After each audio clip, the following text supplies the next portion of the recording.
Summertime. It's time to get outdoors, time to enjoy the nice weather, and time to enjoy, as long as we don't have a burn ban, a nice campfire. And you know, there's one thing without which no campfire is complete, and that is stories. Whether it's old-timers sitting around talking about the good old days, or it's a group of students telling each other ghost stories, we love stories around a campfire. But I don't know if you're aware of this, that some of the best stories are actually found in our Bibles. Whether it's the story of David and Goliath, the story of Samson, or even the story of Esther. These are the stories that Jesus would have grown up with, Jesus and his disciples.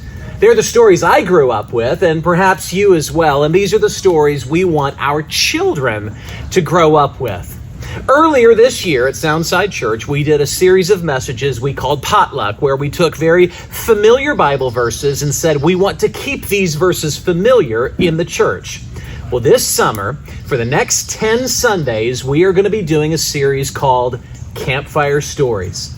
Myself, Jason, several other local preachers, we're going to be telling the stories of the Bible.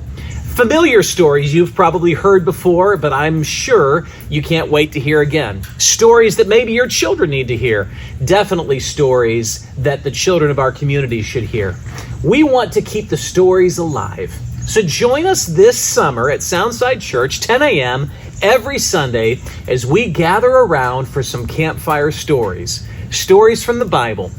Every one of them pointing us back to Jesus and the greatest story of them all. Have a great summer.